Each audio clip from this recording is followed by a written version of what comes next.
One nation one election सिर्फ एक चर्चा का विषय नहीं है, बल्कि ये भारत की जरूरत है। अच्छा, हमारे देश में पहले एक देश एक चुनाव होता था जी। पूरे देश में इस बात की चर्चा चल रही है कि पीएम मोदी एक देश एक चुनाव करवाने की तैयारी में तो नहीं है, यानी विधानसभा चुनावों के साथ ही लोकसभा के चुनाव करवाए जा सकते हैं, और इसीलिए अचानक संसद के विशेष सत्र को बुलाने का ऐलान कर दिया गया है। वैसे कुछ राजनीतिक पंडितों को यह भी लगता है कि मोदी जल्दी चुनाव करवाने के चक्कर में हैं, ताकि दिनों दिन मजबूत होते विपक्ष की सियासी ताकत को रोका जा सके। पीएम मोदी को यह डर है कि कहीं लोकसभा चुनावों में इंडिया गठबंधन उनके तीसरे बार पीएम बनने के सपने को तोड़ न दे।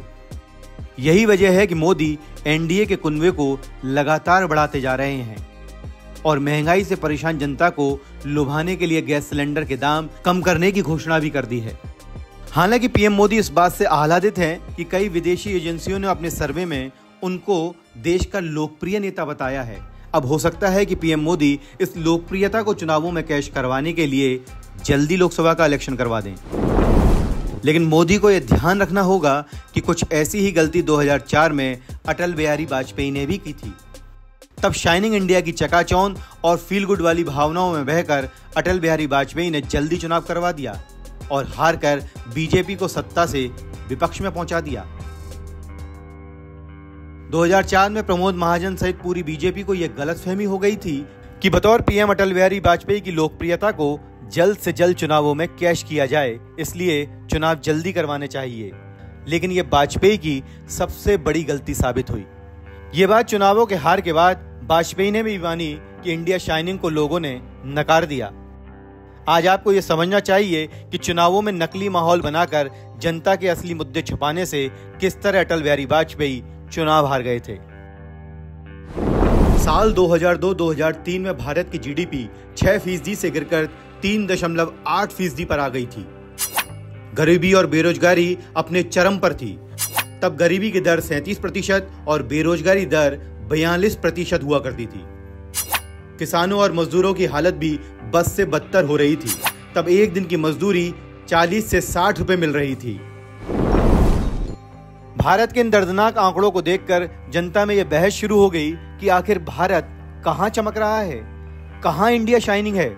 लेकिन इस सच को छिपाने के लिए बीजेपी सरकार इंडिया शाइनिंग के प्रचार में पैसा पानी की तरह बहा रही थी। इसे देखकर जनता की नाराजगी और बढ़ गई कि बीजेपी सरकार जनता के असली मुद्दों को सुलझाने के बजाय पैसे की बर्बादी कर रही है।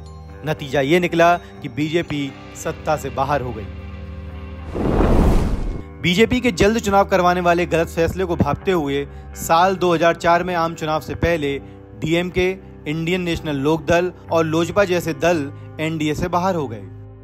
इन तीनों दलों के अलग हो जाने से एनडीए को लोकसभा की 55 सीटों का नुकसान हो गया। 2004 में एनडीए को कुल 185 सीटें मिली थी, लेकिन इन तीनों दलों का साथ रहता तो उसे 240 सीटें मिल सकती थी। बीजेपी की सीटें भी 1999 के 182 के मुकाबले 2004 में घटकर 138 ही रह गई। हैरानी तो आपको ये जानकर होगी कि चुनावों के नतीजे से पहले ही अटल बिहारी वाजपेयी को अपनी हार का एहसास हो गया था।